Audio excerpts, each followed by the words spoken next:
I'll show you how to quickly identify and eliminate one of the key things that are derailing your business operations and causing frustration right now.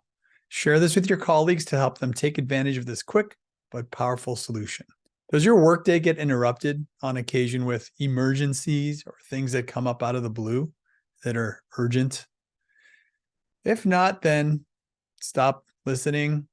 Sorry to waste your time. You're a unicorn, and congrats, because I want you to be my mentor and I want to learn from you.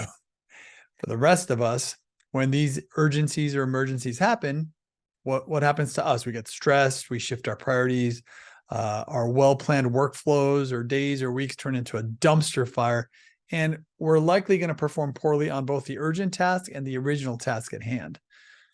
Over time, this kind of chaos can be perceived as normal. We get pretty good at dealing with it. Unfortunately, it's far too easy to overlook the impact of these shifting priorities, and we just accept them as being normal, part of our work week or day, or just we chalk it up to, we just have a really complicated business and it's part of the ongoing process for our business. But it doesn't have to be this way. I'm going to give you some steps to solve it. So step one, start paying attention to recurring scenarios or fires that interrupt your workflow that are deemed urgent.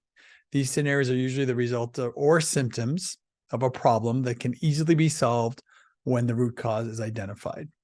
A real life example could include fast tracking a product or a service because it's an important client or the deadline will be missed. So pay attention to these things. First step is just to identify that you probably have an urgency problem or emergency problem. Second is identifying the root cause. Now, here's a really simple and fun framework for that. It's called the 5 whys technique. It was developed by Sakichi Toyoda, and it's used by Toyota to this day to solve problems. So almost 100 years later, it's still being used. And in this case, we're going to use it to identify the problem of urgencies or emergencies that are happening in your workplace that have a pattern of coming back and impacting your work. So here's the framework. You simply drill down to the root cause by asking the question, why, 5 times, or in reality, as many times as you need to get down to the root cause. So as an example, if you are making custom widgets and you're constantly being asked to fast track the production of a special or key client's widget ahead of all the others, with the result being that it makes the other client's widgets late or it can impact the quality of the work you do, you would ask the question. Again, example, why are there new customer orders that need to be prioritized ahead of old customer orders? The answer might be, well, because we promised tight timelines to the new customers. Second, why? Why did we promise tight timelines? Well, that's what the salesperson felt was necessary to get the deal. Next, why? Why does a salesperson think unrealistic and disruptive timelines are necessary to help them get the deal? Well, because a salesperson doesn't understand the impact of these timelines to both the manufacturing process and the other customers. Next, why? Why does a salesperson not know this or provide different options, or why don't they provide different options and prices based on the delivery time?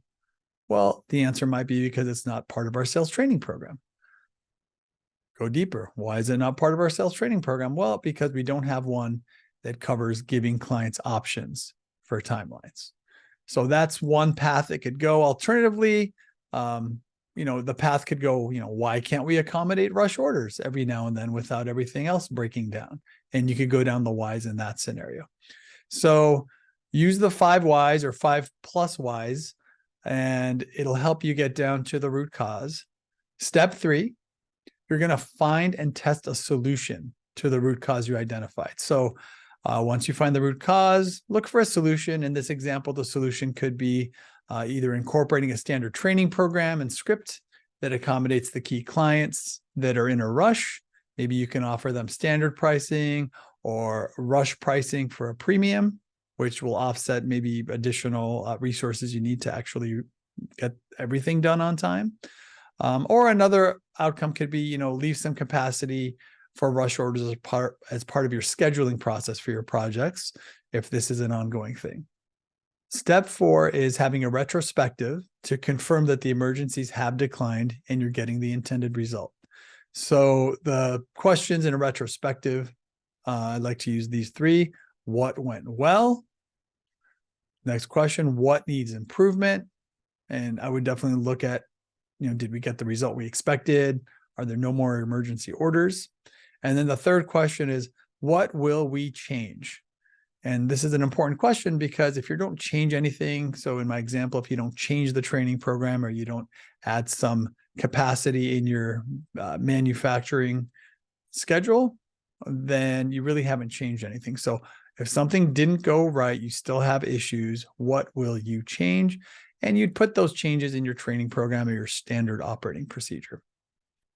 So by keeping a lookout for urgent or emergency situations and following these steps, you will continually improve your business operations and eliminate a lot of waste and frustration. Thank you, and I hope you share this with someone on your team to make your business operations run a lot smoother.